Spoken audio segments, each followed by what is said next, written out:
The first joint practice between the Miami Dolphins and the Detroit Lions is in the books. We will talk about how the Miami Dolphins responded to Grant Stewart's comments, and really, it wasn't that great. The offense struggled. The defense had their issues against the Lions' passing attack, specifically Amon-Ra St. Brown went off. Chop Robinson went down and was carted off, but we have an update on that injury and the latest I'm hearing. Plus, did Jalen Ramsey take a shot at Mike McDaniel on the pivot? We got a ton to discuss, a ton to talk about. Do me the favor, smash that like button, subscribe if you are new, and as always, let's get into this.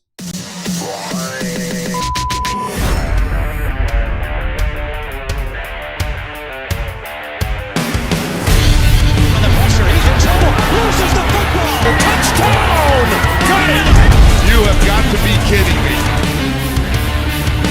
Jalen Waddle has a Dolphin touchdown. And he will score! Field down the near side, man open. Touchdown!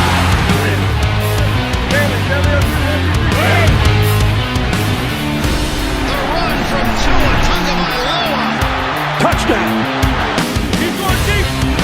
He's got it for a touchdown again!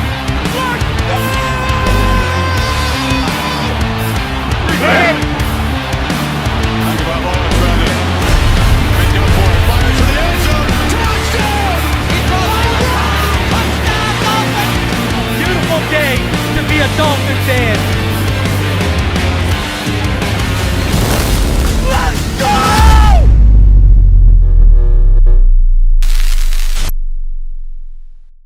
What is good, Fid Nation? What's good? It's your boy Reason, and we're back here for another one. Appreciate each and every one of you coming through for this episode.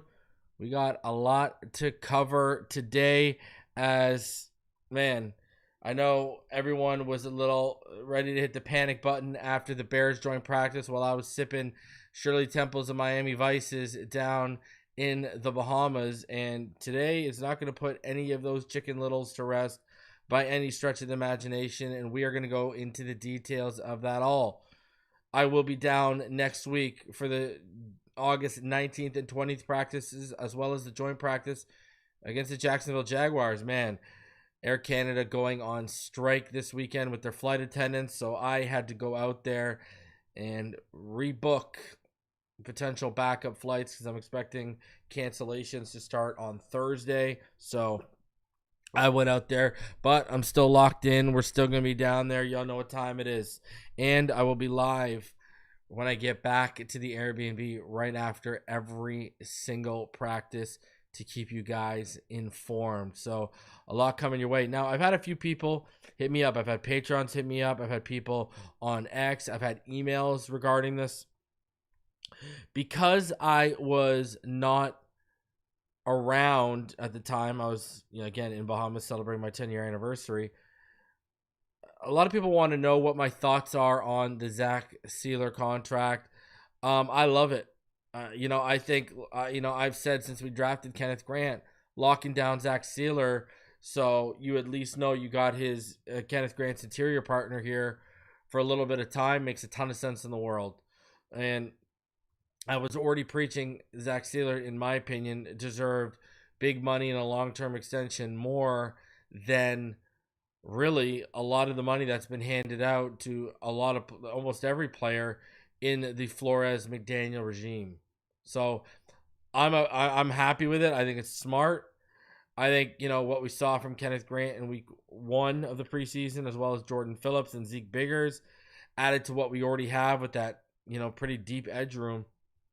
In that linebacking room, man, we might have a really ferocious front seven and something to deal with. And really, I don't think it was a bad deal by any stretch of the imagination. I don't think they overpaid. I don't think any of that is the case. I just thought it was a really, really fair deal for everyone involved. So for me, if you're coming here to hear me crap on that, you're not going to hear it, right? They gave him $64 million over 3 years with $44 million guaranteed.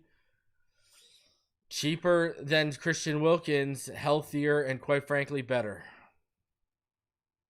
So this coming off the heels when he signed that 3-year, $38.65 million deal in 2023. He still has some time left on that deal. Man, back-to-back 10-plus sack seasons. I mean, he's a top 10 defensive lineman in the NFL. So, I mean, I don't know how anyone can say anything negative about that signing. If you showed me someone who was negative about that signing, I would have serious questions. I mean, man deserves it. So I'm not going to sit here and bash that contract. I think it's a good deal for both sides. I think it was fair for us. I think he got paid, and let's get to work. You know what I mean? Let's get to work. He looked dominant early on in that game too, might I add. He looked real good. So, in that preseason week 1 game. So, yeah, we're good. We are good with Zach Sieler. No issues for me because I know people wanted to hear my thoughts. So that's my takeaway. Shouldn't have been a surprise to anyone. I didn't even feel the need, even though I was away. I didn't even really feel the need to go live because people would have automatically known how I felt about the situation.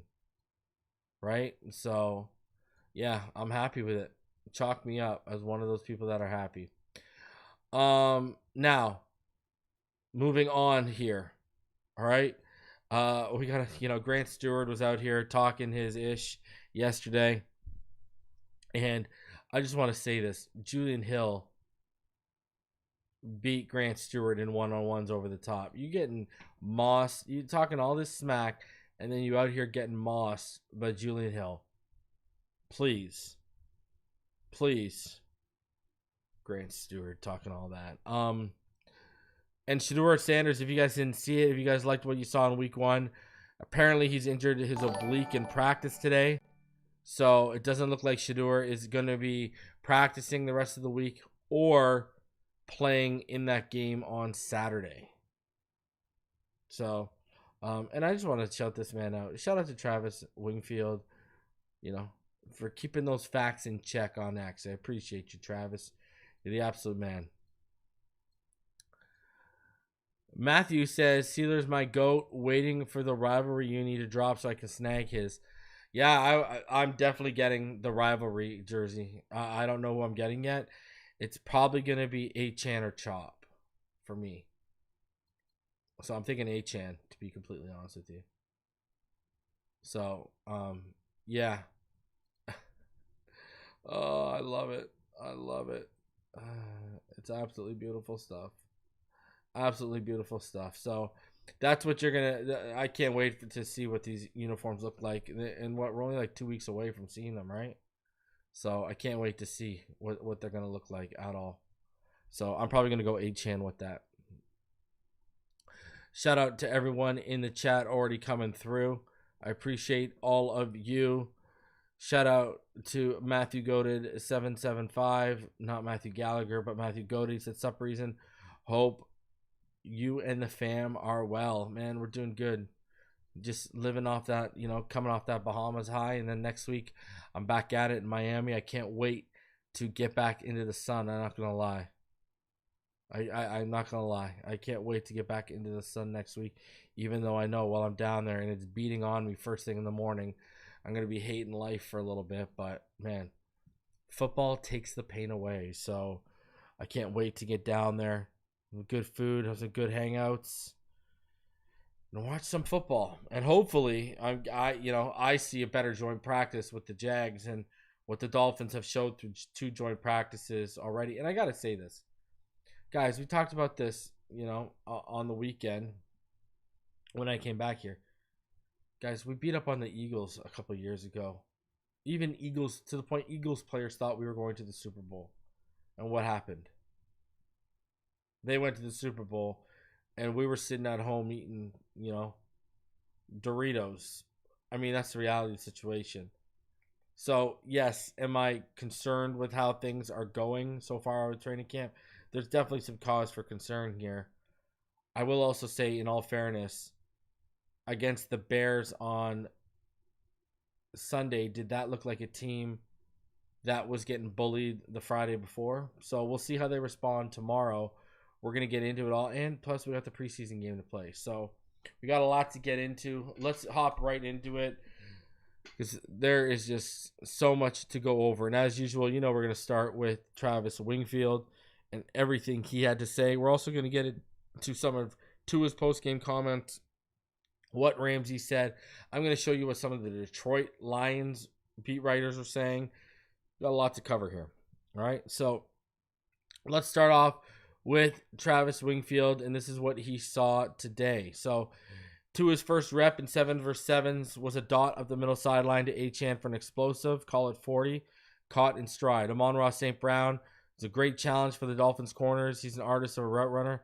He got Jack Jones for touchdowns twice in 1 vs. 1s. Zach Wilson picked off twice in 7 vs. 7s.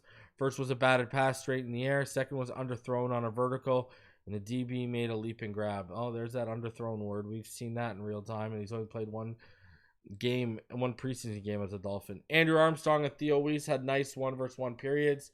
Then they had catches in their first 2 reps of 7-on-7. Armstrong's nice catch off frame on a wide throw from Ewers. Tua throws a perfect ball up the seam. Julian Hill has a backer stack, but he can't finish the catch. Eskridge and Malik both had catches from Tua in the 7 vs. 7 period. Both got good separation with the ball on them out of the break against the Lions' top cover guys. Ewers split 2 defenders to find A.J. Henning in a tight window. Lions defender collided trying to squeeze it, and Henning strolls in for 6. Patrick Paul and Jonas Vaianaya escort right around the corner for a good gain on a toss. Eskridge has a diving catch, keeping the feet in bounds on a throw from Wilson. Eskridge has made a few plays. Next rep, Zach Wilson has Farrell Brown coming open on a boot and overshoots it. There you go. Then Chop Robinson did leave practice on a cart. We'll have more information on that in a little bit, tell you what I'm hearing. Achane takes his turn getting a Pat Jonah escort to that left side for a big gain. On the other field, Lions hit a chunk run. They dial up play action. Dante Trader recognized it and was in shape for a big hit if it were live. Lions hit an explosive pass, but Trader's there again for a big hit. This time he makes it, but Caliph Raymond hangs on to the football. Goff is looking sharp. 3 straight completions, 2 in a very tight window. Sieler beat the left guard for a sack on the next play. Tua's next team period was tough sledding. Coverage was good, and he was forced to throw into tight windows or create. Eskridge continues to stand out without Reek and Waddle repping. He made a nice catch on an intermediate throw. Don't like hearing that. Goff is dialed, has the smallest window in red zone, and fitted in for a touchdown. Next play, Jordan Brooks is 1 vs. 1 with Gibbs in the B gap and runs right over him. Next play, he has a pass breakup. Tua threw away his first ball, but then Achane took another run around the corner for 10. Tua then goes to Waddle for a touchdown. Tyrell Dawson this time shuts down a Lions run. Sieler, Grant, and Benito are stacking things up. Just before Travis hits send, they hammer one in from 5 yards out. Good surge that time. Had an effective double on Benito Jones. Jalen Wright slashes in from 5 yards out. Nice cut back off the wash off Brewer. Other field, you couldn't have covered St. Brown better than Jason Marshall did, but Amon-Ra pins it one-handed on Marshall's shoulder. Then he has a touchdown on Jack Jones. He's made every play imaginable out here. Jordan Phillips causes a pileup, and Eugene Asante fits it in for the stop. Asante had a pass breakup earlier in the period. Zeke Biggers and Grayson Murphy stack up a goal line run. Other field, Zach Wilson has his touchdown of the period on a ball to the back corner to Tanner Connor. It was tough sledding until the 2 for the Wilson-led offense. Takeaways so far up until that point for Travis. Lions D was well connected and shut a lot of plays down with coverage. Protection was good, but Tua had to move, throw it away a few times. With limited Waddle action and no Reek for a team, the run game was more successful than the pass game. Achane had a handful of big plays, run and pass. Thought Miami's D matched the physicality of the Lions, but Goff and St. Brown were basically perfect. They didn't get much on the ground, but Goff was throwing handoffs, and St. Brown catches everything. Minka feels a crosser coming his way and cuts it off. He thinks Goff saw him before the release because the ball was uncharacteristically way behind and incomplete. Then Minka breaks up a pass, but Sieler and Grant had collapsed for the sack ahead of the throw. There you go. Zach Sieler and Kenneth Grant making things happen. Passing offense continues to result in some throwaways. He's lost count at this point. Jordan Phillips rises center out to the numbers, then throws him before stacking up the back. Looks like he did on Sunday. Now they double Jordan Phillips. He rides it wide, then anchors as they try to keep taking him, but he stacks it up and Channing Tindall scrapes for the stop. Cam Good drops in coverage and puts a shoulder on the football on a crossing tight end to jar it free. Move the ball, end of game period. Lions D gets a 4 and out. Julian Hill caught 2 balls, one a first down, but then a false start. A pass breakup and an incompletion to right results in turnover on downs. The Goff to St. Brown show continues. Narrow window and Goff finds sliding St. Brown down the middle for 25, but then Bradley Chubb beats Sewell for what looked like a sack, but they gave Goff the completion. Quentin Bell then celebrates a sack on the next play, but they award another completion. Ethan Bonner then shuts down Goff's third down throw with textbook coverage on Jameson Williams. He was 3 yards out of bounds when the ball got there. And then just to add context from a Lions beat reporter, practice did end with a fight. It was Jameson Williams and Ifeatu Melifanu. So, a few things to talk about here. Number one, offense clearly struggled, but let's highlight something here. Aside from Goff and St. Brown, they weren't. I talked to someone who had boots on the ground today.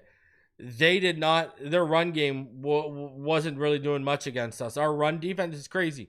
Our rushing offense was far better than our passing offense, and because of St. Brown and Goff, our run defense was much more stout than our pass defense today. So, you know what's not good about this, and I can see where people are going to go. The issue we all had being that secondary got exposed a little bit against a true number one today. Now, again, it's preseason. I get that. It's joint practice. I get that. But I put a lot more stock into joint practices, and this is known around here. I put a lot more stock into joint practices than I do when we're practicing against, when the defense is practicing against the offense. Now, would love to see some film so we could see who we got a few, like, made a crazy catch against Jason Marshall, but I would love to see who the culprits were that Amon-Ra St. Brown was beating. Was it Cam Smith because he was back today? But love hearing that Sieler and Grant are putting in the work. Front seven looks good. Back doesn't look so great. And then that passing offense, it was just a struggle for them today. That passing offense struggled today. So let's get into what the Miami Herald had to say about today's practice. So at 10:50 a.m., several Dolphins are not practicing. Jalen Phillips, Mo Kamara, Austin Jackson, Ashton Davis, Alec Ingold, Andrew Meyer, Keon Smith, and Baron Matos. Now, Elijah Campbell returned to practice today. 5 minutes later, St. Brown torched Jones in a one-on-one matchup involving the quarterback, receiver, and defensive back. Then St. Brown made a sideline catch on that sequence. Dolphins tight end Julian Hill beat Grant Stewart, who talked some smack about the Dolphins this week, over the top in one-on-ones. Jason Marshall, who didn't allow completion on either target against him in Chicago, had excellent coverage on Ronnie Bell. At 11, 7-on-7 action. Willie Gay and safety Minka Fitzpatrick stop Sam Laporta for a short gain. Tagovailoa connected with Devon Achane on the sideline for a decent game. Now, we know Travis said that was about 40 yards, so that's a bit better than decent, but okay. Zach Wilson was intercepted twice in 7-on-7s. One was batted pass that went straight up in the air. The other was underthrown, and Whiteside jumped and snagged it. Some more one-on-one work. Rookies defensive lineman Kenneth Grant drove back Tate Ratledge, but Pro Bowl offensive lineman Penei Sewell easily handled Chop Robinson in their duel. Some more 7-on-7 work. Amon-Ra St. Brown beat Cornell Armstrong, there you go, for a long touchdown. Tagovailoa threw a pass that tight end Julian Hill dropped and then overthrew Nick Westbrook Akine in 7-on-7s. Zach Wilson shaking off 2 interceptions, completed 2 downfield passes, one to rookie AJ Henning. D. Eskridge and Malik Washington both had receptions as well. Derek McClendon, Quentin Bell, and Murphy easily won their one-on-one reps against Lions offensive linemen. Robinson lost another rep against Sewell. All this is 11-11 work. Goff connected with St. Brown for 15, beating Ethan Bonner. Gibbs then bolted for 10. Brooks forced a fumble by David Montgomery, who recovered it. Chop Robinson's carted off the field with an undisclosed injury. Devon Achane had a significant gain for a run that featured some misdirection. Dolphins cornerback Jack Jones, who was torched in one-on-ones, had an excellent tackle for a loss against Lions running back Craig Reynolds. Reynolds responded with a 21-yard run up the middle next, though. Wilson missed a wide-open Eric Izakama, but delivered a strong throw to tight end Farrell Brown. Linebacker Willie Gay and safety Dante Trader were called for unnecessary roughness during simultaneous action. Look at this. I love it. Take it. Get called for unnecessary roughness. Send a message if you're going to lose. Laporta made a leaping 20-yard catch with Brooks in coverage. Goff, he hit Lions receiver St. Brown, beating Duck for 10 yards. So St. Brown was beating everyone we threw at him. Goff then found Raymond for 15 yards on the sideline and hit St. Brown for 20. Zach Sieler then sacked Goff. Finally, a good defensive play. Now, Jones broke up a Hendon Hooker pass to Caleb Reynolds. Detroit was called for a false start in the play. Good then sacked Hooker. Isaiah Johnson had a good open field tackle on Zach Horton. On the other field, Eskridge made a nice catch on a Tua throw. The Lions got the better of that Dolphins possession. After Wilson entered, Roy Lopez immediately sacked him. Wilson then overthrew Eskridge and underthrew Tayrick Black. The Lions forced Dolphin quarterbacks out of the pocket on multiple occasions today. From red zone drills, Jalen Waddle took a screen pass from Tagovailoa and ran it for a touchdown. Goff hit Williams for a 20-yard touchdown with Kendall Sheffield in coverage. Brooks stopped Lions running back Gibbs at the line of scrimmage, then forced an incomplete pass to Sam Laporta. Brooks and Dotson then combined to stop Montgomery for a short gain. Gibbs scored on a 6-yard run. Jones is chirping at the Lions offensive line. Brooks came over to grab Jones and settle him down. More red zone work. Lions star receiver St. Brown had a nice one-handed catch on Dolphins rookie cornerback Jason Marshall, who had tight coverage. It was a perfect throw from Goff. It was very sharp Wednesday. Brown then punted the ball in the air after scoring. Brown then scored another touchdown against Jack Jones from 5 yards out. Montgomery scored on a 5-yard touchdown run, and Dolphins cornerback Jack Jones, for the second time, took issue with Detroit players. There was a lot of pushing and shoving, but no punches thrown. Even more red zone work. Jalen Wright scored on a 5-yard touchdown, but the next red zone session ended with the Lions sacking Tagovailoa. Cam Smith stopped Lions receiver Isaac Tisla, who's apparently being really good, after a 5-yard gain. Grayson Murphy had a tackle for loss on Lions running back Deion Jackson. On the other field, Wilson hit tight end Tanner Connor for a touchdown and then hit Tariq Black for a touchdown. Izakama dropped a potential touchdown from Wilson. Mike Boone fumbled in the red zone. That's not good for just being added. The Lions sacked Tagovailoa twice in the 2 minutes of real time. Dolphins quarterbacks have been forced to scramble all day on the other field. Fitzpatrick broke up a Goff pass. Jahmyr Gibbs ran for 10 yards. But the Dolphins stopped David Montgomery after a short run. Dolphins linebacker Jordan Brooks then had a great open field tackle on Montgomery, who was held to a short gate on a swing route. Detroit's Ronnie Bell gained 6 yards on a run before being stopped by Brooks and Tyrell Dotson. Goff hit Williams for 20 yards. Cam Good then stopped Craig Reynolds for a loss. Zach Wilson's throw to Tariq Black drew a pass interference penalty on the Lions' Eric Hallett. A situational period began with consecutive receptions by Julian Hill for short gains. Dolphins then committed a false start penalty. There have been too many of those during training camp. Kirby Johnson, the Detroit safety, broke up a pass to Eskridge, and Tagovailoa threw high to Jalen Wright on 4th down, ending a Dolphins possession. Larry Borom, who's filling in for the injured Austin Jackson, was consistently beaten by Aiden Hutchinson during team drills. Lions receiver Amon-Ra St. beat Dolphins cornerback Cornell Armstrong for a 20-yard gain on another nifty throw from Goff. Goff then hit Brock Wright for a 7-yard gain and Ronnie Brown for a gain as Detroit marched down the field. Jordan Brooks was called for defensive holding. Ethan Bonner had great coverage on Goff's throw to Jameson Williams, who caught it for 3 yards out of bounds at the conclusion of practice. And then practice ended with a small skirmish. The Detroit News identified Dolphins safety Ifeatu Melifonwu and Jameson Williams as the participants. So, I mean, not only are we getting the scrap at the end of practice, but clearly things are getting choppy enough where Jack Jones had to be restrained, and Jack Jones was continuously jaw-jacking with Lions players. Clearly Jack Jones was not happy about something. So, I mean, here's the thing. In no way, shape, or form are they getting bullied. It's just, let's be real here. From everything we read, if Amon-Ra St. didn't look like Jerry Rice out there today, would we really be hemming and hawing? And are Goff and Amon-Ra St. going to play this week? I don't know.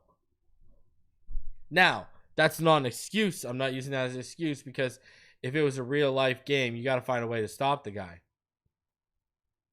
But it's kind of a little dosage of, well, we're not surprised because the whole fan base kind of expected this looking at the secondary.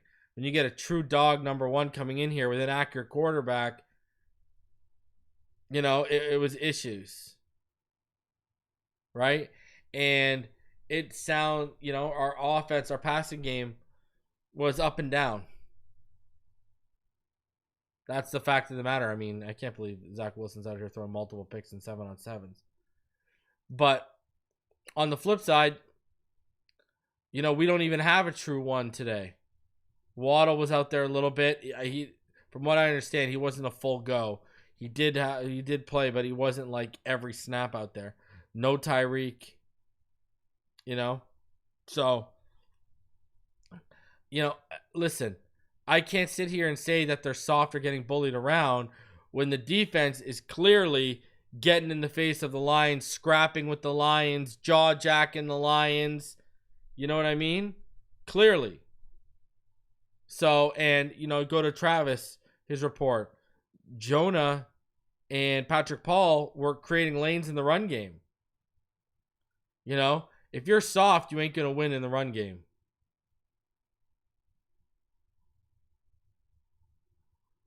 James, you know, how worried are you? I'm not worried yet. You know, now if we go out and blow it against the Colts in week 1, okay, yeah, I'm going to start getting worried. So, but I'm not crying. Let's see what they do tomorrow. You know, here's the thing, okay? How are you going to respond? All right, against Chicago, you got, everyone said we got bullied who was out in Chicago. This wasn't a team that got bullied when they played on Sunday. How are you going to respond now? And I can't even sit here and say they got bullied today. It's just clearly Goff was locked in and Amon-Ra St. was exposing the biggest weakness next to the tight end room we know we have on this team. And again, I go back to this. Guys, a couple years ago, we're beating the crap out of the Philadelphia Eagles in joint practices to the point where Philadelphia Eagles players thought we were going to the Super Bowl. Literally. And how did that work out? So let's see.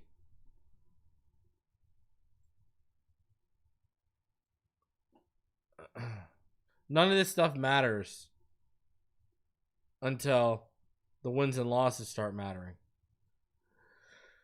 So, Sun Sentinel. Now, that said, I've said, I still put a lot more stock in joint practices than I do normal training camp practices. So, you know, let me just say that. I'm talking about for the end game. What matters is what we do in season. Miami Dolphins outside linebacker Chop Robinson was taken off the practice field on a cart on Wednesday's joint practice against the Detroit Lions. It wasn't great. And they said it's not a head injury. I can confirm that. I'll tell you what I know about it when we get into it here.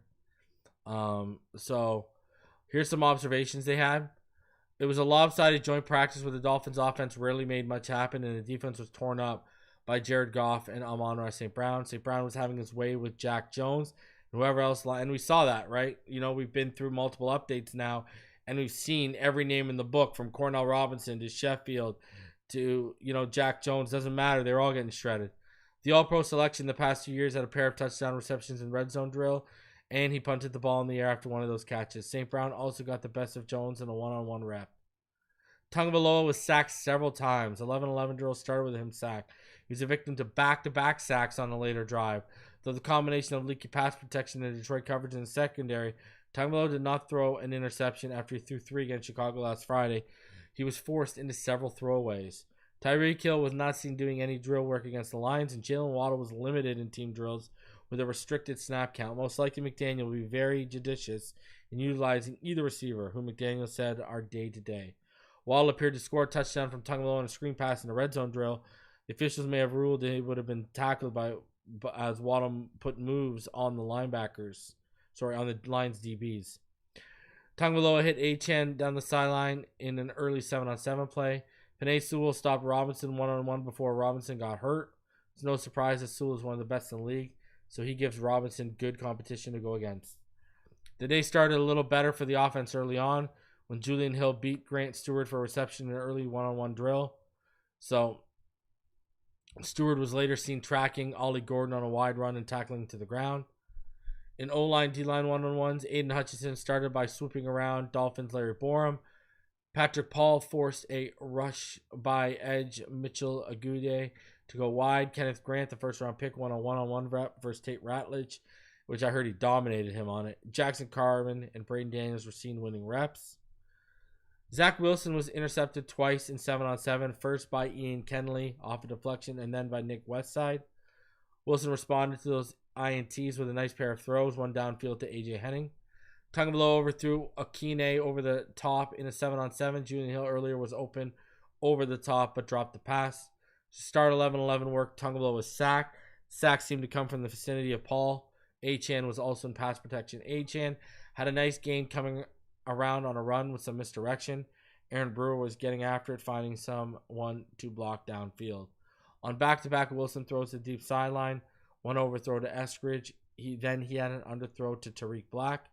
While Jones struggled to match up against St. Brown, he had a pass breakup. Isaiah Johnson made an open field tackle. Mike Boone fumbled in the red zone. It was punched out by Eric Hallett. 2-minute drill at the end of practice. Tagovailoa hits Julian Hill for short gains on back-to-back plays.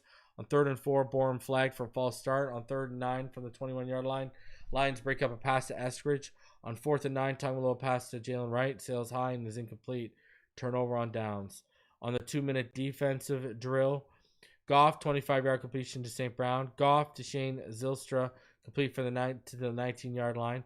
On 3rd and 2 from Miami's 19, Goff threw high to Ethan Bonner's side. He had blanket coverage, but Brooks was flagged for defensive holding, covering Sam Laporta.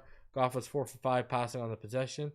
There was a quick scuffle to end the practice. It was hard to see, but it was Jameson Williams and Ifeatu Melifonwu. There had been a few skirmishes on the field where the Dolphins defense went against the Lions offense, but the other field was relatively clean. So, stock up on a day where there weren't many positives to take away from the Dolphins' performance. Brooks at linebacker forced the fumble on Montgomery and had a few strong team reps in coverage. Stock down, Jack Jones was getting picked on by Goff. St. Brown had his way with Jones when he was covering him, and the newcomer in Miami secondary was hearing it from the Lions sideline as they chirped him. That's not good. That is not good at all. So, a few things I do want to talk about here, all right? Number one thing I do want to talk about. Jack Jones, you better get it together, bro. Oh, my God. We had so much riding on Jack Jones, and here we go. Don't like seeing the leakiness in terms of the sacks that are coming down on Tua. And speaking of the leakiness, I do want to talk about Larry Borom. Because apparently it was like the sledding was seriously rough for Larry Borom today. And apparently, and this is from, Miami Herald reporter Isaiah Smalls. Aiden Hutchinson was consistently beating Larry Borom during team drills so badly that the refs stopped blowing the whistle so that the offense could actually get through the play. Think about that for a second. Larry Borom was getting beaten so bad by Aiden Hutchinson today, the ref stopped blowing the whistle and said, you just got to get through the play.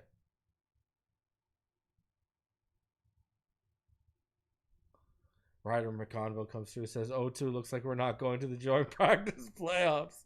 Hey, man, we win the joint practice every year. We win the offseason every year, and what does it get us? Everything's going in the reverse, so hopefully things go in reverse come, December and January. God, me. Now,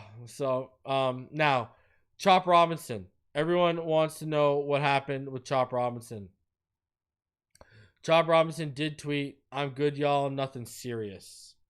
So, we dodged a bullet with Chop Robinson. Chop Robinson, make sure to let the fan base know that he's good, that we got nothing to worry about. He made it. He's good. So, man, at least that was more important to me than how joint practice ended. And who won and lost in joint practice. If it wouldn't have mattered if Tyreek Hill was there and Waddle was a full participant and they had blew those lights off the Lions defense. If we would have lost Chop for a serious extended period of time, that would have been a loss either way. So, now, what do I know about the injury? I was told it's the elbow.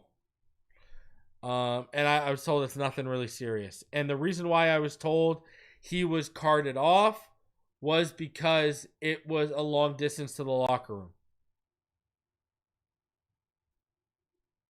So, that's what I heard, that it was an elbow issue and that he was carted off because of the distance to the locker room. So, and I heard that as soon as the injury happened, before he even tweeted out, Instagrammed out. So, let's hope we're good there. Now, I do want to show you what some of the Detroit Lion, because they're you could say the Lions bias, whatever, but here's what some of the people who cover the Detroit Lions said from what they witnessed today at practice. So this is non-Miami media takes. These are some tweets that they put out, all right? Colton Pouncey said, that was the most lopsided joint practice I've ever seen. The Lions dominated both sides. Jeremy Reisman from the Detroit on Lions podcast said, Lions defense had the most dominant joint practice I've ever witnessed. Word that it was just as lopsided in the Lions offense's favor. Mike Payton from A to Z said, either the Dolphins are really bad or the Lions are a juggernaut. Not a great day for Miami. And then Nick Baumgartner had a bunch of stuff to say. He said, Lions just out everythinged the Dolphins for 2 hours out here. Lopsided a joint NFL practice as I've ever seen. Amon-Ra St. Brown caught just about every target thrown at him, including a crazy sideline touchdown where he caught it one-handed, pinned it to the DB's head before ripping it away for the score. We know that was on Jason Marshall, right? Dominant day for Detroit. Biggest takeaway for me is that Detroit's first defense looks legit. Miami did nothing offensively in the red zone. In team, nothing. This is the best the Lions offense has looked at in practice, and it's no coincidence they didn't have to take reps versus their own D today. Now, if you want to hear something more, a positive takeaway, I guess, Al Karsten, who was there, said Dolphins second-year edge rusher Derek McLendon was easily their most impressive defensive player today, earning pass rush wins in both one-on-ones and team drills. He even lined up inside and rotated with the first team. He seems like a keeper. Grayson Murphy and Zach Sieler were other standouts, even as their defense was marched up and down the field on. So there were some takeaways from people who were covered down there to cover the Lions. So, man, rough. At least you got a little out finessed on defense, and you didn't get bullied on defense. Small victories, you know. So, you know, I was, if you go read Detroit Lions on SI, basically, they had a few things to discuss, and you know, it wasn't anything crazy that we haven't really heard. You know, they went over how Chop Robinson couldn't beat Penei Sewell in the pit. Derek McClendon, he was beating Giovanni Manu, so that's good, right? Hutchinson had 2 sacks in a 3-play span in 11-11 drills, and Rock Ya-Sin and Avonte Maddox had tight coverage on a pass from Tagovailoa. So Aiden Hutchinson was a nightmare. So Patrick Paul had a holding penalty against Aiden Hutchinson. Basically, Paul wrapped his hand around Hutchinson's neck. Yeah, Zach Wilson, they highlighted his struggles. You know, DJ Reed had a pass breakup on D. Eskridge. So Malik Washington had Amik Robertson all over him. So it was rough for that offense. So, but yeah, they look up and down day for that defense. Not a good day for the offense at all. So, now let's continue on here. Tua Tagovailoa, he discussed practice with the reporters after it was done. This is what he had to say. I think today offensively was a very frustrating day. You know, in regards to what we wanted to do, what we said we wanted to do, came out, you know, and we just weren't able to get things jump-started. So that was very frustrating today. Not good. Tua Tagovailoa basically coming out here and saying we couldn't get a rhythm going. You know, and there's going to be people that are going to say they need Waddle and Tyreek at full health, because this shows just how much that offense needs to operate with those weapons, creating space, right, with their speed, which is going to open up other stuff, right? It's going to be it's going to be painful. It's going to be potentially painful without those guys in there. Because now you just have who's creating space for you? No one, you know. No one's afraid of Malik Washington or Nick Westbrook-Ikine taking the top off. So, I don't know. We'll see how it goes, but it was a tough one. It was a tough one for the Miami Dolphins today, especially on offense. At least the defense, they were making some plays, but clearly the offense, you know, there just wasn't much there for them at all. So, gotta come back tomorrow and you gotta smash him in the mouth. I don't know what else to tell you. Right?